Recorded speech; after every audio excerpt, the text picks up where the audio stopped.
Prepare su corazón allí mientras busca Hechos 27. Y ahora sí, aquellos que apedrearon a Pablo en Listra, estamos hablando de todo el libro de los Hechos, en el capítulo 14 no le hicieron desfallecer. Las burlas que recibió en Atenas con todos aquellos sabios en el capítulo 17 tampoco le detuvieron. Aquel tumulto de aquellos plateros que sus ganancias se vieron comprometidas en el capítulo 19 en Éfeso tampoco silenciaron al apóstol Pablo. Aquella turba de Jerusalén en los capítulos 21 y 22 que querían darle muerte tampoco lo logró. La conspiración para matarlo bajo el liderazgo de Claudio Lisias en el capítulo 23, tampoco. El intento de desaparecerlo con Félix, con Festo, con Agripa, en los capítulos del 24 al 26, tampoco lo pudo hacer. Y ahora, en este capítulo 27, es un evento natural el que Pablo tiene de frente.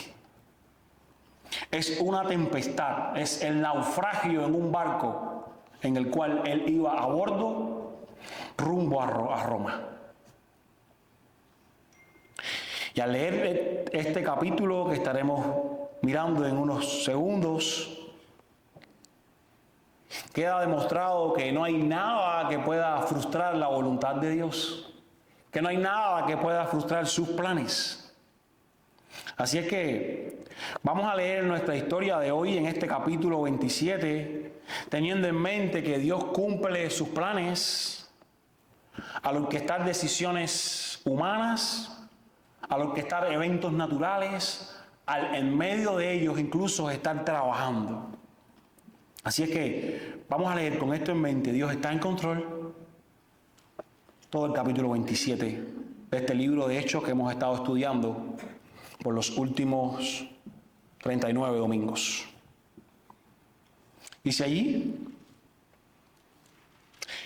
cuando se decidió que deberíamos embarcarnos para Italia, fueron entregados Pablo y algunos otros presos a un centurión de la compañía Augusta llamado Julio. Embarcándonos en una nave adramitena que estaba para salir hacia las regiones de la costa de Asia, nos hicimos a la mar acompañados por Aristarco, un macedonio de Tesalónica. Al día siguiente llegamos a Sidón. Julio trató con benevolencia a Pablo, permitiéndole ir a sus amigos y ser atendido por ellos. De ahí partimos y navegamos al amparo de la isla de Chipre, porque los vientos eran contrarios. Después de navegar atravesando el mar frente a las costas de Cilicia y de Panfilia, llegamos a Mira de Licia. Allí el centurión halló una nave alejandrina que iba para Italia y nos embarcó en ella.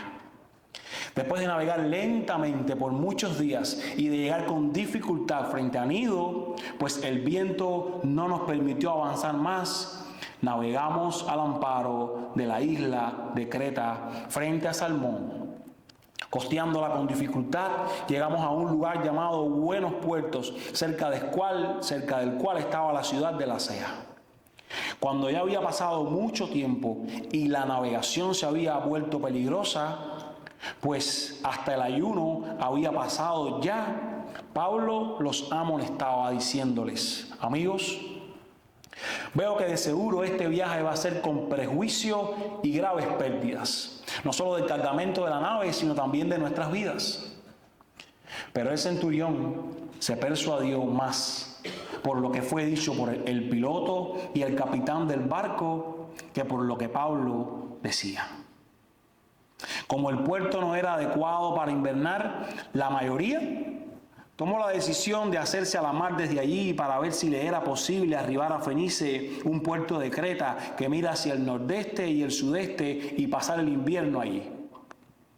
Cuando comenzó a soplar un moderado viento del sur, creyendo que habían logrado su propósito, levaron anclas y navegaban costeando Creta. Pero no mucho después, desde tierra comenzó a soplar un viento huracanado que se llamaba Euroclidón. Y siendo azotada la nave y no pudiendo hacer frente al viento, nos abandonamos a él y nos dejamos llevar a la deriva. Navegando al amparo de una pequeña isla llamada Clauda, con mucha dificultad pudimos sujetar el bote salvavidas. Después que lo alzaron, usaron amarras para sujetar la nave, temiendo encallar en los bancos de Sirte. Echaron el ancla flotante y se abandonaron a la deriva. Al día siguiente, mientras éramos sacudidos furiosamente por la tormenta, comenzaron a arrojar la carga. Al tercer día, con sus propias manos, arrojaron al mar los aparejos de la nave. Como ni el sol ni las estrellas aparecieron por muchos días y una tempestad no pequeña se abatía sobre nosotros, desde entonces fuimos abandonando toda esperanza de salvarnos. Cuando habían pasado muchos días sin comer, Pablo se puso en pie en medio de ellos y dijo: amigos, debían haberme hecho caso y no haber salido de Creta, evitando así este perjuicio y pérdida. Pero ahora los exhorto a tener buen ánimo, porque no habrá pérdida de vida entre ustedes, sino solo del barco. Porque esta noche estuvo en mi presencia un ángel de Dios, de quien soy y quien sirvo, diciendo: no temas, Pablo, has de comparecer ante César. Pero ahora Dios te ha concedido que todos los que navegan contigo, por tanto, tengan buen ánimo, amigos, porque yo confío en Dios que acontecerá exactamente como se me dijo. Pero tenemos que encallar en alguna isla. Llegada la 14ª noche, mientras éramos llevados a la deriva en el mar Adriático, a eso de la medianoche, los marineros presentían que se estaban acercando a tierra. Echaron la sonda y hallaron que habían 20 brazas, 36 metros de profundidad. Pasando un poco más adelante, volvieron a echar la sonda y hallaron 15 brazas, 27 metros. Temiendo que en algún lugar fuéramos a dar contra los escollos, echaron 4 anclas por la popa y ansiaban que amaneciera.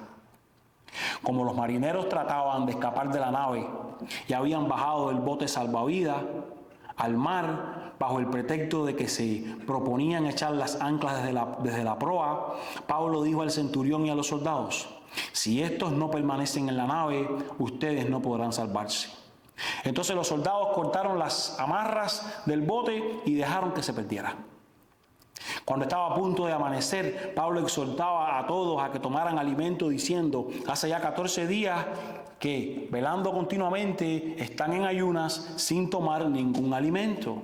Por eso les aconsejo que tomen alimento, porque esto es necesario para sobrevivir, porque ni un solo cabello de la cabeza de ninguno de ustedes perecerá. Habiendo dicho esto, Pablo tomó pan y dio gracias en presencia de todos, y partiéndolo comenzó a comer. Entonces todos, teniendo ya buen ánimo, tomaron también alimento. En total éramos en la nave 276 personas. Una vez saciados, aligeraron la nave, arrojando el trigo al mar. Cuando se hizo de día, no reconocían la tierra, pero podían distinguir una bahía que tenía playa, y decidieron lanzar la nave hacia ella, si les era posible. Cortando las anclas, las dejaron en el mar, aflojando al mismo tiempo las amarras de los timones, izando la vela de proa al viento, se dirigieron hacia la playa, pero chocando contra un escollo donde se encuentran 2 corrientes, encallaron la nave, la proa se clavó y quedó inmóvil, pero la popa se rompía por la fuerza de las olas. El plan de los soldados era matar a los presos, para que ninguno de ellos escapara a nado.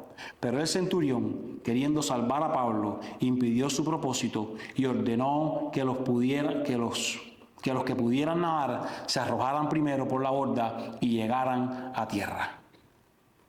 Y que los demás siguieran, algunos en tablones, otros en diferentes objetos de la nave. Y así sucedió, que todos llegaron salvos a tierra. Todos llegaron salvos a tierra. Así es que finalmente Pablo se ha embarcado a Roma. Pablo por fin va a cumplir con su llamado, con su misión de testificar allí en Roma, en el fin del mundo conocido. Pablo ha zarpado con otros prisioneros. Han atravesado una gran tempestad. El barco naufraga. Y vemos todo este capítulo mostrando a un Dios que está en control, mostrando a un Dios que no hay nada que frustra sus planes. Vemos a Pablo en medio de eso haciendo lo que fue llamado a hacer, dando un testimonio vivo de su Maestro Jesucristo en medio de la adversidad. Él no está pensando en otra cosa más que con su vida, con lo que está pasando, cómo se manifiesta, dar un testimonio vivo de Jesucristo. Así es que, hermano, leer este episodio real, histórico, plasmado en la revelación de Dios, ha de enseñarnos a nosotros hoy que las circunstancias difíciles que enfrentamos, están en control completo de Dios. Por tanto, nosotros más bien debemos usarlas para, en medio de ellas, mostrar a Cristo. No es tanto cuán rápido voy a salir de la tormenta, sino qué quieres Dios que yo haga en medio de ella. ¿Qué quieres Dios que yo aprenda en medio de ella? Porque nuestras mentes humanas lo que piden es termina la tormenta ya. Pero vemos a un Pablo en una situación literal que, lejos de estar pensando en estas cosas, lo que tiene en mente es mostrar un buen testimonio ante aquella gente, animar a aquella gente, hablar a ellos de su salvación. ¿Acaso no es esto lo que ha hecho Pablo en todo este capítulo? Él está justo donde Dios quiere que él esté. Y él está convencido de que va a llegar a Roma. Dios se lo ha dicho. Así es que él va a usar cualquier camino, cualquier dificultad para mostrar su esperanza de vida. Este es el propósito incluso de que aflicciones, de que pruebas, de que dificultades lleguen a nuestras vidas. Santificarnos, perfeccionarnos, que nosotros equipemos a otros. Así es que enseñanza número 1, en los versos del 1 al 8, usa las circunstancias difíciles de tu vida para mostrar a otros a Cristo, porque aún en medio de la adversidad tú puedes ver el favor de Dios. Aún en medio de ese dolor, aún en medio de lo que estás pasando, tú puedes decir, Dios me está favoreciendo. Lejos de quejarte y decir, no entiendo por qué me está pasando esto, tú puedes decir, Dios me está favoreciendo. Esto es lo que ha estado pasando con Pablo. Pablo pudiera decir, ¿por qué no me llevas directo a Roma? ¿Por qué tengo que pasar por esta tormenta? ¿Por qué tengo que pasar por esta tempestad? Pero más bien, si nosotros miramos detalles en los versos del 1 al 8 del capítulo 27, nos daremos cuenta de que aún en medio de la tormenta, el favor de Dios está con Pablo. Porque Pablo ha zarpado en calidad de preso a Roma, a Italia, escoltado por este centurión que ya leímos, llamado Julio, con un grupo de 276 personas en esta nave adramitena. Esto significa que tenía su puerto en Adramitio, un lugar de Asia Menor. Ellos estuvieron navegando por diferentes lugares, hasta que en Mira incluso se montaron en un barco más grande, en un barco alejandrino, rumbo a Italia, para llegar luego a nuevos puertos. Pero hay un par de detalles que no pueden ser pasados por altos en estos primeros 8 versos. Hay un par de detalles en medio de esta aflicción que el apóstol comienza a vivir que no podemos pasar por alto. Número 1, Lucas, quien escribe el libro de los Hechos, en medio de esta adversidad, en medio de esta tempestad, le está acompañando. Lucas está junto a él.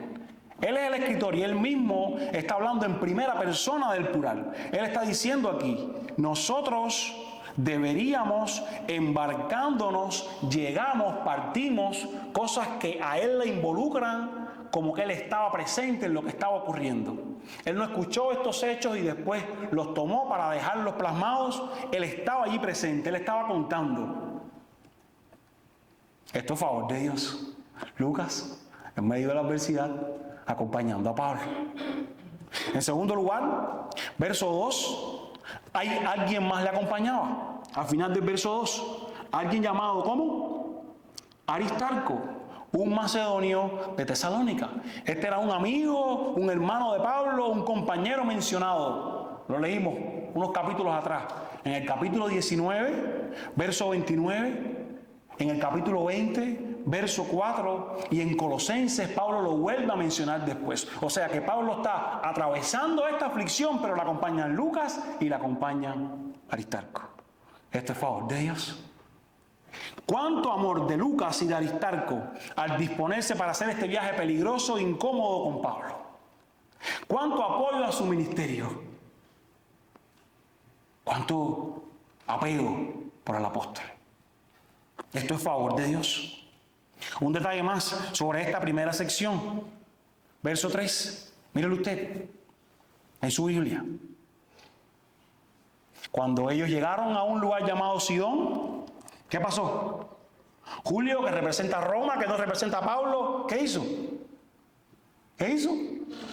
Trató con benevolencia a Pablo y le permitió ir a sus amigos y ser atendido por ellos. O sea, ellos han llegado a un puerto, él es un preso y a Pablo, por el favor de Dios, por la gracia de Dios, se le permite ir a estos sidonios y ser cuidado por ellos. Probablemente Pablo estuvo enseñando entre estos sidonios, disfrutando del compañerismo con ellos, incluso siendo cuidado por ellos. Alguien que está preso, en medio de la adversidad, en medio de vientos que habían comenzado a soplar en su contra, porque las palabras de estos primeros versos son, vientos eran contrarios, estábamos navegando con dificultad, y aún en medio de esto, Pablo veía, la mano de Dios me lleva, el favor de Dios me sostiene. Y es tan interesante la confianza que Julio desarrolló en Pablo que podemos asombrarnos. Pablo podía escaparse. Pablo podía provocar otra revuelta en esta región y se la iban a cargar a Julio. Podían hacerle hasta daño y Julio pagaría con su vida porque él tenía que entregarlos en Roma. Esta es la razón por la que incluso los quieren matar. Porque si esos presos se escapaban, al final ellos pagaban por lo que hicieran esos presos. Pero Pablo se ha mostrado tan confiable ante este centurión, ante este representante de Roma, que él le permite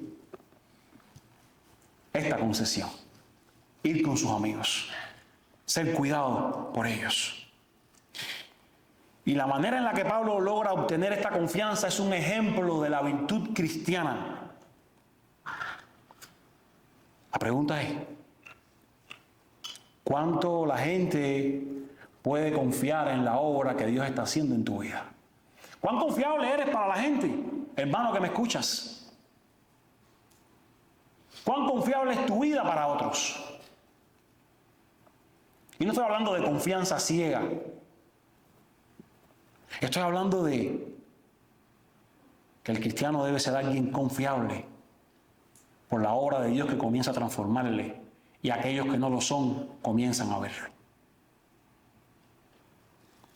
Porque las personas confían en quienes no solo se interesan en ellos, en sus intereses personales como Pablo. Pablo en muchas ocasiones estaba poniendo su vida después. Y las personas pueden confiar en esto, como debiera ser con nosotros. Así es que el favor de Dios ha sido concedido a Pablo y esta gente pueden confiar en él. ¿Cómo esto aplica a nuestras vidas? Número 2, usa las circunstancias difíciles para mostrar a otros a Cristo, alertándolos de posibles peligros, aunque ellos no te escuchen. Y esto es lo que va a ocurrir en estos versos del 9 al 12. Ya han llegado a buenos puertos, que por cierto debía su nombre al clima tranquilo que en aquel lugar normalmente había. Pero ocurre, nos dice la Biblia, verso 9, mire usted su Biblia, señale algunas cosas allí, la navegación se había vuelto peligrosa. Y es que habían llegado en una mala época del año. La Biblia nos señala allí, dice el verso 9, pues hasta el ayuno había pasado ya. Esto era el día de la expiación, o Yom Kippur, como se le dice, la fiesta del ayuno. Y esto era a mediados de octubre, a finales de octubre, incluso dice, ya había pasado. De tal manera que en estos meses de noviembre a febrero, en los cuales ellos habían llegado allí a buenos puertos, normalmente cesaban las labores de navegar los barcos. La gente paraba porque era un tiempo de tormentas. Y como dijo ahorita, ya el texto nos había venido dejando ver que habían recibido vientos contrarios, que habían estado navegando con dificultad. Así que Pablo toma la iniciativa y les aconseja a ellos que quieren partir en medio de ese tiempo tormentoso. Tenemos que decir, Pablo menciona en una de sus cartas, ahora no recuerdo exactamente, pero él menciona que él estuvo en 4 naufragios. De tal manera que un poco de criterio él podía tener para decirles esto a ellos. Pero era cierto, como nos dice la palabra del Señor, que este lugar, en el verso 12, en buenos puertos, era un lugar que estaba demasiado expuesto como para invernar allí, como para pasar el invierno allí. Y no solo expuesto para sus vidas, expuesto para la embarcación, que no tenía un lugar donde ser cuidada. Y el puerto de Fenice, a donde ellos querían ir y pretendían llegar, sí proveía un mejor refugio para estas tormentas de invierno.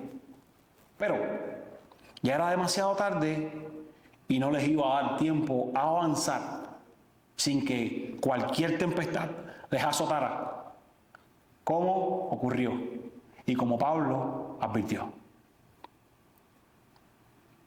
Pero, verso 13, verso 12, como el puerto no era adecuado para invernar, ¿qué pasó? La mayoría tomó la decisión de zarpar. Esta es otra de las muestras de que las mayorías no siempre tienen la razón.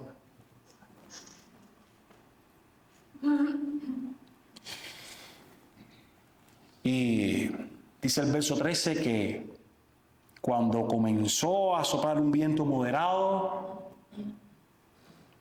ellos dijeron, ha aflojado un poco la tormenta, ahora podemos salir. Ahí salieron. Pero, ¿qué podemos aprender de estos primeros versos? Como cristiano debe ser caracterizado por el buen juicio y por la iniciativa que Pablo tuvo en esta tormenta. Tomar la iniciativa para alertar a las personas de lo que puede ir mal con sus vidas. En cualquier ámbito. Tomar la iniciativa para tener el buen juicio que su palabra, que una relación con Dios nos empuja a tener. No podemos tomar decisiones como los incrédulos las toman, aun cuando la mayoría está presionando a que tomemos las decisiones de esa manera. Y Pablo era, vamos a decir, una víctima, un reo de lo que aquella gente decidiera.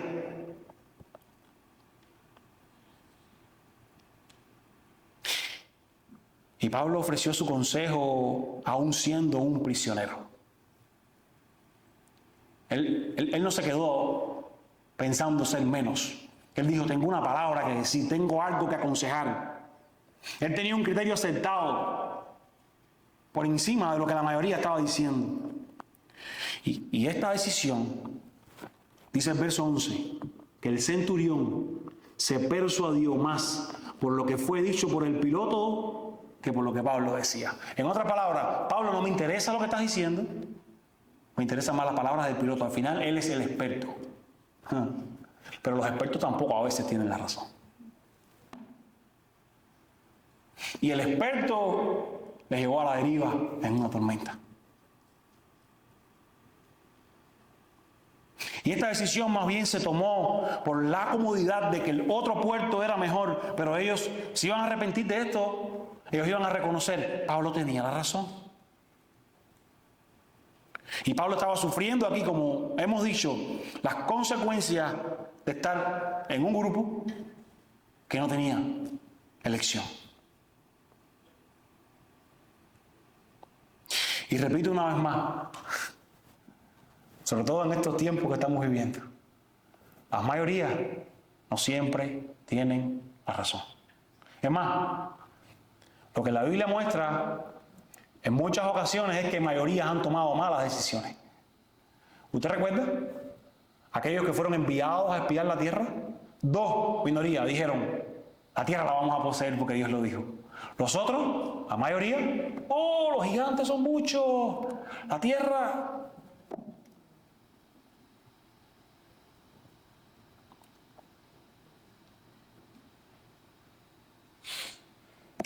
Nosotros, además, debemos tener cuidado de no sacar conclusiones erradas acerca de las circunstancias que vivimos, acerca del clima que está a nuestro alrededor, acerca de lo que estamos viendo. Solemos guiarnos por esas cosas, tristemente, y no por su palabra, y no por sus preceptos. Las circunstancias de buen tiempo para ellos les empujó a salir en la tormenta. Pero el hecho de que haya buen tiempo, metafóricamente hablando, el hecho de que las cosas vayan marchando bien, metafóricamente hablando, no quiere decir que está bien seguir adelante con el plan. De la misma forma que las circunstancias de mal tiempo tampoco significan que estamos condenados a fracasar. Porque nuestra fe, nuestro deber, nuestra guía no deben ser dirigidas por los vientos, por las circunstancias, sino por lo que Dios ha prometido en su palabra, sino por un conocimiento de su sólida verdad. Escuchen, ni tan siquiera por lo que yo estoy sintiendo, porque esta es otra de las maneras en las que tomamos decisiones erradas. Yo siento esto de Dios. Y muchas veces tú sientes cosas que no son buenas. Muchas veces sientes cosas que son tu corazón malvado el que las está dictando. Muchas veces sientes cosas que simplemente tú anhelas, tú deseas, pero que no vienen de Dios. Porque es peligroso tomar las circunstancias de hoy como promesas para mañana. Porque es peligroso estar tan enfocados en las circunstancias para que eso moldee mis decisiones. Como Pablo y su alerta a ellos, el buen juicio y la iniciativa para alertar a otros es lo que debe caracterizarte, es lo que debe caracterizarme, porque estamos sometidos al Señor. La otra enseñanza de estos versos, del 9 hasta el 12, es que debemos aprender a escuchar a quienes se caracterizan por tener un buen juicio. Y una vez más, el piloto tenía el consejo del experto. Pero si el centurión y los marineros hubieran escuchado el consejo de Pablo, se habían ahorrado esta terrible experiencia. Se habían ahorrado la pérdida del barco y todo lo que allí vivieron.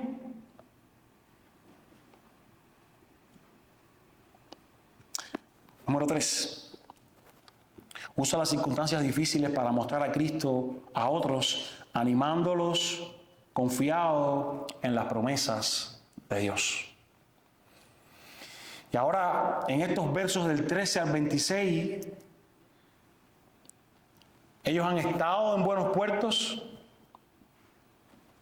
ellos han salido allí, sienten que están listos para salir, levantan sus anclas, navegan. Yo quiero que usted mire el cambio allí en el texto, porque es abruptivo, mírelo. Cuando comenzó a soplar, este es el verso 13, un moderado viento del sur, creyendo que habían logrado su propósito, levaron las anclas y al parecer todo iba bien. Dice, de estos peros de la Biblia que hay que poner la atención, verso 14, pero no mucho después, desde tierra, comenzó a soplar este viento huracanado y su nave fue abandonada a la deriva. No mucho después, a tal punto que no pudieron controlar su barco para llevarlo a Fenice como ellos habían trazado. Quedaron a la merced del viento, de la tormenta. Y este fenómeno se llamaba Euroclidón. Y era una tempestad tan peligrosa y destructiva que era temida por todos los que navegaban en ese mar Mediterráneo. Así es que están a la deriva, y la Biblia es muy intencional al poner en la mente de Lucas escribir esto. Él menciona, nos abandonamos, estábamos a la deriva, nos abandonábamos una y otra vez en los siguientes versos. Y en los versos del 16 al 29 tuvieron un pequeño respiro cerca de una isla que tapaba quizás un poco el viento, y subieron el bote salvavidas, que normalmente solía ir amarrado en la parte de atrás de los barcos. Era una especie de un barquito más pequeño para, si naufragaba la nave, tomar ese barco. Pero con la tormenta, ese barco amarrado podía chocar contra el barco y romperlo. Así es que ellos deciden subirlo y ponerlo a salvo. Así es que echaron el ancla para contener un poco el arrastre que el viento podía tener sobre ellos. Y dice ahí al final, se volvieron a abandonar a la deriva. Los versos 18 al 20, al día siguiente, dice, al día siguiente éramos sacudidos furiosamente por la tormenta. Y es que la cosa no mejoraba, y allí comenzaron a arrojar la carga. Dice que al tercer día tienen que lanzar incluso al agua los aparejos del barco. Estos eran los instrumentos que usaban para izar, para bajar las velas. Este era como el último recurso en su desesperación. Ya lo único que nos permite controlar esta nave lo tenemos que echar al agua. Ya no hay más control. Ahora sí estamos abandonados. Tanto así que el mismo Lucas, y escuche, el mismo Lucas, verso 20, dice, desde entonces fuimos abandonando toda esperanza de salvarnos. Lucas está diciendo, pensábamos que íbamos a morir. Ya no nos quedaba más esperanza después de esto.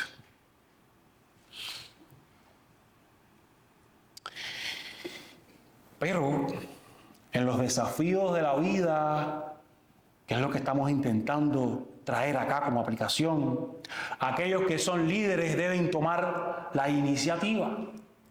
¿Qué es lo que hace Pablo? Y usted me puede decir, yo no soy un líder, y te digo, debiera serlo. Un líder de tu familia, un líder de tu esposa, un líder en tu trabajo, abandonando un poco el concepto que el mundo de líder tiene. Pero debieras tomar ese rol. Hombre que me escuchas. Y estos que han perdido su esperanza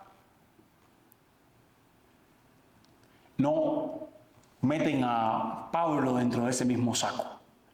Porque Lucas nos está diciendo en el verso 20 como contraste, perdimos toda esperanza de salvarnos, pero Pablo en el verso 21, ahora le vemos animando, confiado, exhortando, dirigiendo a todas aquellas personas. Así es que, verso 21, después de que han pasado muchos días, incluso sin comer, Pablo se pone en pie y les dice, amigos, y lo primero que les dice, ustedes debían haberme hecho caso. Yo se los dije. Y esto fue suficiente. Sin mucha cantaleta. Así se hubiera evitado esto. Y a esta altura, ya el centurión, ya los marineros, habían perdido, vamos a decir, todas esas distinciones. Porque un hombre muriendo a la deriva, ya ahí se le acabaron los títulos, ahí se le acabaron todas las cosas. Ahora no son más que hombres que están desesperados por salvar su vida. Antes de la tormenta, tú te crees muy capaz, tú te crees muy fuerte de tomar decisiones, pero cuando ella te comienza a llevar a la deriva, entonces tú te pones en condiciones de escuchar. Por eso a veces tormentas a nuestras vidas. Porque ablandan tu corazón, ablandan el mío. Nos someten a la voz de Dios. Y Pablo no solo les reprende, sino que se dispone a animarlos en estos siguientes versos. Él les dice algo que parece iluso, pero que les trae mucha esperanza. No habrá pérdida de la vida de ustedes, solo del barco. Tengan buen ánimo. Y miren, esto no es una pura charla motivacional que Pablo tuvo con ellos, sino que él dice de dónde viene este ánimo. Él dice, el ángel de Dios, y declara, de quien soy y a quien sirvo. Ese me dijo, no temas, como te dije hace unos días atrás, tú has de comparecer ante el César. ¿Usted se acuerda, no? Pablo, como mismo testificaste en Jerusalén, tú vas a testificar en Roma. Unos capítulos atrás. Y ahora Pablo comparte la seguridad recibida. Él no se queda con ella, porque todo lo que Dios ha puesto en nuestras manos es para compartir con otros. Usted ha encontrado esa confianza, compártala con otros, no se quede usted con ella.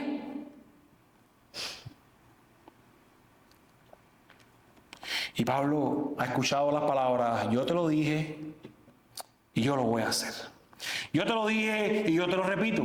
Y quienes vienen contigo se van a salvar por tu causa. Esta gente se salvaron por la causa de Pablo.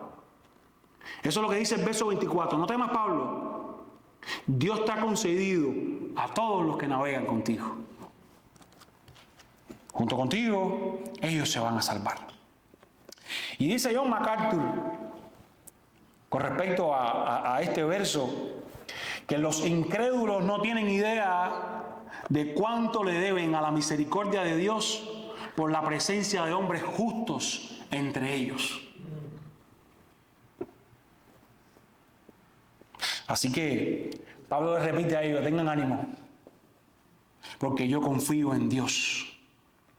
Es más, Pablo le dice, yo confío que va a acontecer exactamente como Él me dijo. Y la fuente de las palabras de Pablo es Dios. Y él puede confiar en eso con sus ojos cerrados. Él puede confiar que van a llegar con bien y les dice, pero vamos a encallar en una isla. Amado, las circunstancias no son las que dan forma a nuestra teología. Las promesas de Dios son las que lo hacen. Porque las circunstancias se mueven, las circunstancias cambian. Y se ha presentado la prueba, se ha presentado la dificultad, se ha presentado la aflicción, pero Pablo está descansando en la voluntad de Dios. Pablo está descansando en un Dios que le ha dicho, vas a ir a Roma, yo te voy a llevar. Señor, ahora mismo lo que parece es que vamos a morir, yo te voy a llevar. Tu teología la hace la palabra de Dios. Teología es conocimiento de Dios. No lo hacen como se vean las cosas. No se ve muy bien, pero su promesa es lo que hace la diferencia. Y nuestras convicciones sobre quién es Dios, que esto es teología, son las que han de sostenernos, son las que nos permiten ser fieles, son las que nos hacen fortalecer incluso a otros navegantes con palabras de aliento. No la circunstancia, nuestro conocimiento de Dios. Entonces Pablo está mostrando aquí a Cristo con su paz en medio de la tormenta. Pablo está mostrando un testimonio de tal manera que la gente podía decir, ¿cómo puede estar tranquilo este? ¿Cómo puede estar animándonos este en medio de esta aflicción? ¿Cómo puede? Y me acordé de esta tormenta, Pablo, me acordé de Jonás. Porque Pablo fue completamente diferente a Jonás. Aquel profeta, recuerda, del Antiguo Testamento, que él seguía el camino de la desobediencia al llamado de Dios. En aquella situación los marineros casi pierden su vida por culpa de Jonás. Usted puede ir hasta allá, Jonás 1:6. Por su culpa, él había metido gente en rollos en el barco que se montó para huir de donde Dios le había llamado. Aquí estos marineros se están salvando por causa de Pablo.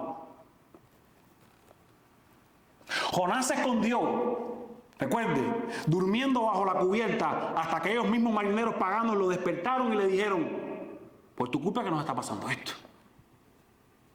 Pero Pablo no se escondió. Pablo lideró a esta gente. Pablo animó a los marineros con su palabra, con sus oraciones. Porque él dice: yo estuve en la presencia de Dios, o sea, yo estuve orando, yo estuve con Dios. Y ese testimonio de él en medio de la tormenta ayuda a las personas a ver algo más que una simple confesión. Porque muchos decimos, somos cristianos, pero la vida dice todo lo diferente. Como aquella historia de Martín Lutero y su esposa. Martín Lutero llorando por las aflicciones del ministerio. La esposa se viste de negro. Se acerca y le dice: voy a salir. Martín Lutero le dice: ¿qué pasa? ¿A dónde vas? ¿Quién se murió? Ella le dijo: Dios murió. ¿Cómo que Dios murió? Sí, Dios murió, porque si tú que eres un hijo de Él, un siervo de Él, estás en esa condición allí, Dios tiene que haber muerto. Te cuenta que ahí aprendió cómo lo que decimos tiene que ser igual a lo que hacemos. No puedes andar diciendo una cosa por un lado y después vivir otra. Entonces, Pablo decía: yo soy de Cristo, yo confío en Él, pero aquí estoy en medio de la tormenta, no sé a dónde nos vamos a agarrar, no sé cómo va a terminar, pero sé que voy a llegar a Roma. La palabra del Señor debe darte esa valentía, debe darte la capacidad de hablar con esa autoridad, porque confías en Él. En medio de la tormenta, esa afirmación confiada de Pablo, que podía sonar como locura, hizo que los demás fueran animados. Cuando vienen las pruebas, amigo y hermano que me escucha, ¿te pareces más a Jonás o te pareces más a Pablo? ¿De qué manera tú debieras ser más como Pablo y menos como Jonás? Oras en tu relación con Dios por este tipo de confianza apacible que tenía Pablo en medio de la tormenta, como para animar a otros, como para exhortar y alentar a otros. O la mínima cosita, un bombillo fundido en casa, te saca de paso, te pone a gritar como loco, te pone a estresarte con ansiedad. Número 4, usa las circunstancias difíciles para mostrar a otros a Cristo, dirigiéndoles para que ellos puedan ser salvados. Versos del 27 al 44, esto es lo que hace Pablo, esto es lo que pretendemos hacer nosotros en esta generación. 14 noches, dice el verso 27, 14 noches de haber salido, aún estaban a la deriva por el mar Mediterráneo y sospecharon que tenían tierra cerca, quizás los olores.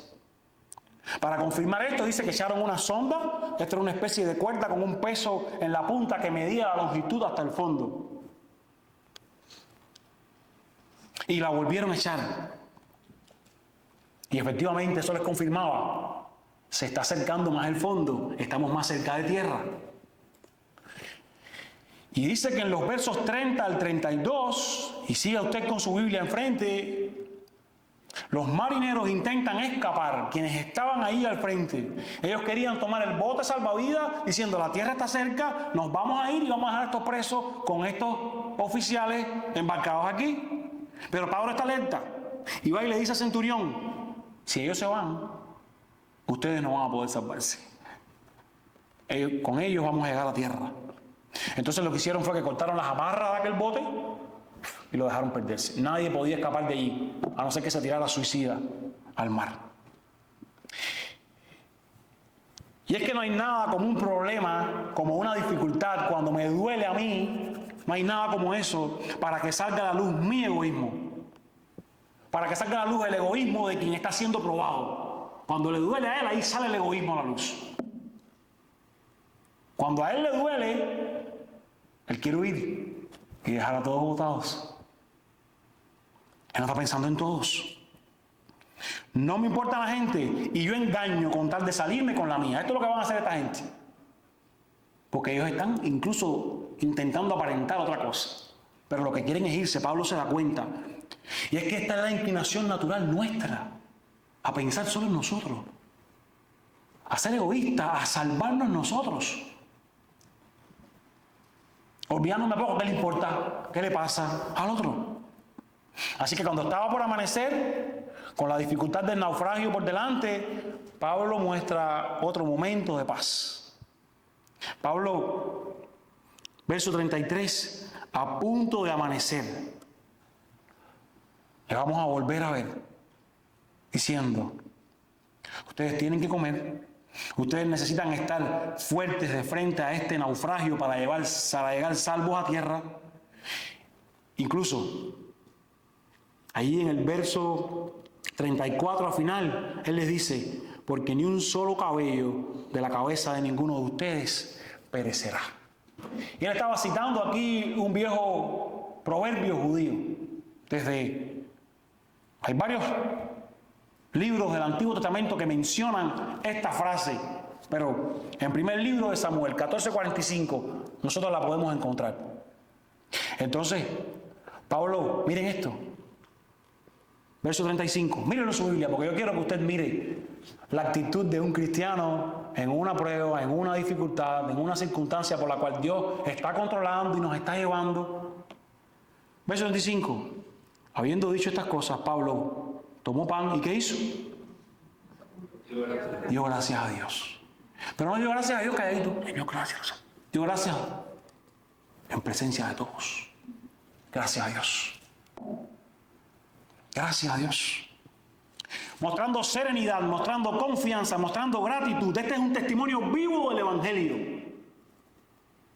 Esto tiene un impacto significativo en la gente. Incluso lo siguiente que dice es que, verso 36, después que Pablo hace esto, ellos tomaron ánimo y comieron alimento. Esa paz que Pablo irradió por la obra del Señor en él, trajo ánimo a los demás. Esto es predicar el Evangelio con el ejemplo, no solo con las palabras. Esto es causar un impacto en la gente, porque las tormentas, las dificultades, las circunstancias difíciles son el escenario perfecto para mostrar agradecimiento a Dios. ¿Usted me escuchó? El corazón que verdaderamente está agradecido a Dios por lo que Él ha hecho, expresa su alabanza cuando no hay razones aparentes para hacerlo. ¿Usted y yo? Cuando hay razones, es muy fácil decir, gracias a Dios, estoy contento. Allí, hasta pactos con Dios se hacen. Cuando no hay razones, en medio de una tormenta que va a naufragar, es difícil decirle a Dios gracias. Pero un corazón que está agradecido con un Salvador que le ha librado de todo en este mundo puede dar gracias en medio de la dificultad más difícil de esta tierra.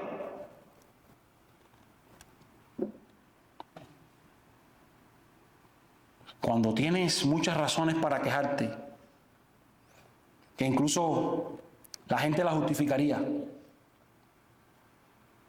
ese es el mejor momento para agradecer. Estoy pasando por esto, por aquello, por no sé cuánto. Son razones palpables. La gente dice, sí, qué mal te está yendo, pobrecito de ti. Ese es el mejor momento para, lejos de estar quejándose, decir, thank you, Jesus. Gracias a Dios.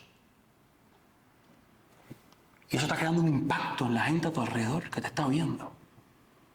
¿Cuál es el Dios de este? Por eso no puede ser fingido. Esto tiene que venir de una verdadera relación con Dios que da esta confianza. Si no vas allí, no va a pasar. Si no estás aquí, no va a pasar. Así es que después de comer, se deshicieron del peso para que el naufragio fuera menos severo. Y cuando se hizo de día, lanzaron el barco al mar. El barco quedó inmóvil. Al estar un poco lejos de tierra firme, quizás encallado cerca de la playa, querían matar a los presos para que no escaparan, pero una vez más, por cuenta de Pablo, fueron salvados. Y le dice, no los maten. Nadaron hasta la orilla y los 276 llegaron a salvo a tierra. Así concluye el capítulo. Y sucedió que todos llegaron a salvo a tierra. Amado, que tu ejemplo de tranquilidad y confianza en la adversidad produzca un impacto profundo en quienes te rodean. Que sea una muestra tu vida del poder del Evangelio. Que no andes como hormigas locas, como anda todo este mundo. Porque usted tiene una base sólida en la cual usted puede confiar.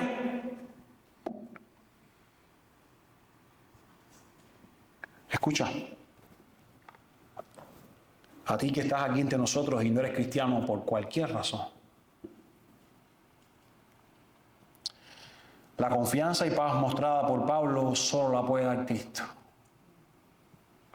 No la vas a tener sin el Evangelio de Él. No la vas a tener ni con 1000 sesiones de psicología. No la vas a tener por muchos ejercicios que hagas. No la vas a tener con $1.000.000 en tu cuenta de banco. No la vas a tener con tu salud restaurada. Esta confianza, esta paz, solo la puedes tener mediante Cristo Jesús. Romanos 5:1 dice, por tanto, habiendo sido justificados por la fe, tenemos paz para con Dios por medio de nuestro Señor Jesucristo. Es Cristo quien ha hecho la paz con Dios. Y cuando el hombre está en paz con Dios, cualquier cosa puede venir a su vida. Desde el cáncer terminante hasta no tener dinero en la cuenta de banco para pagar las dificultades que vienen en los siguientes días. Porque su deuda de pecado ha sido saldada. Porque el Dios que está por encima de todo le ha hecho su Hijo. Y usted dice, no necesito nada más. Yo no soy el centro. Y si tú no tienes esta seguridad hoy de ser un cristiano, el llamado está abierto a decirle a Él, me arrepiento de todo lo que he pecado hasta hoy. Yo he fallado contra la obra de ese Cristo que murió allí en la cruz. Mire, estábamos cantando ahorita. Por eso nuestras canciones tienen que tener Biblia. Y no tantas emociones y no tanto coro de repetir como locos aquí. Mi hija me dijo allá atrás, mientras cantábamos, ¿por qué murió Cristo? Ya lo acabo de escuchar ahí. Aquí no se había predicado todavía.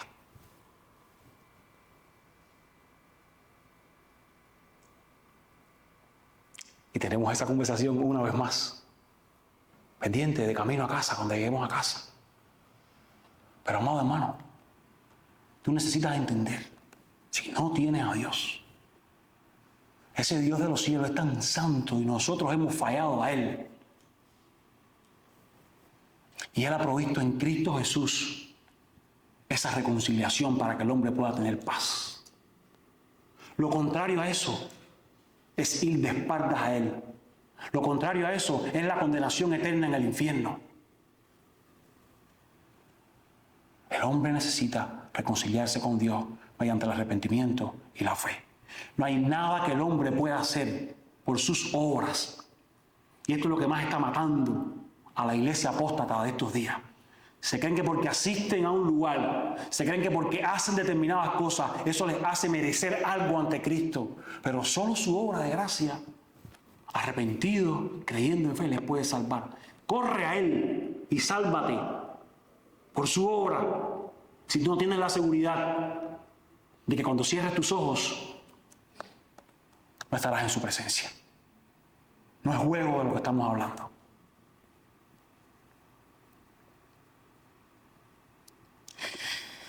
Y entonces vamos a recordar a Jesús en medio de la tormenta, dormido, descansando,